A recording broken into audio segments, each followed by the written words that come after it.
अभी जाली राजकुमारी बरस रही थी, गरज रही थी। गुस्सा आसफ जरदारी पे निकालने की बजाय उसकी तोपों का रुख भी इमरान खान की तरफ था।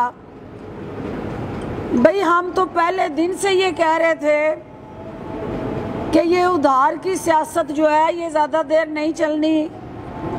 बता रहे थे आपको कि ये रेंट ए क्राउड जो है उसकी फिलॉसफी आगे नहीं बढ़ सकती, और जिस तरह से एक दूसरे को धोखा दे के दाव पेच लगाने की ये जमातें एक दूसरे के पीछे साजिशों में मसरूफ़ थी, तो हमें अच्छी तरह से पता था कि ये जो हुकूमत को गिराने निकले हैं ये एक दूसरे को गिरा के घर जाएंगे।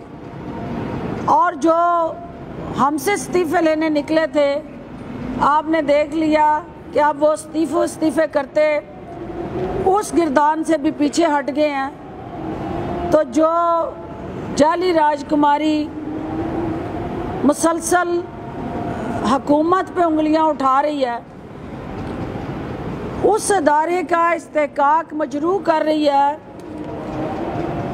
आपको खुद ये सोचना चाहिए कि जो बेनज़ीर भुट्टो शहीद के कातलों का वकील था, अगर सेनेट के अंदर आप उसको लीडर ऑफ द अपोजिशन बनाएंगी तो फिर पीपल्स पार्टी ने ये हशर तो आपका करना था। और वैसे भी आप बेनज़ीर बनने निकली थी तो उन्होंने आपको बेगम सफदर बना के वापस जाती उम्रा भेज दिया है। तो इसमें परेशानी वाली बात कोई नहीं है। सियासत आपको अभी सीखनी है, सियासत आपके बस का रोग ही नहीं है। आप सिर्फ अच्छी अदाकारी कर सकती हैं। तो कोरोना की वजह से वो अभी माहौल नहीं है, तो मेरा सिर्फ मशवरा यही है कि अभी सुकून करें, कौम को भी सुकून लेने दें। सियासत नई करवट ले रही है, अब ये खिदमत की सियासत की तरफ हम बढ़ रहे हैं। रवायती खींचातानी और सियासी तनकीद की बजाय मैं अपोजिशन से ये अपील करना चाहूँगी कि वो तमीरी सियासत की तरफ आएँ। आपका भी आईनी किरदार है, आपने हर हरबा इस्तेमाल कर लिया, हर दाव पेच लगा लिया, लेकिन इमरान खान का बाल पीका नहीं कर सके।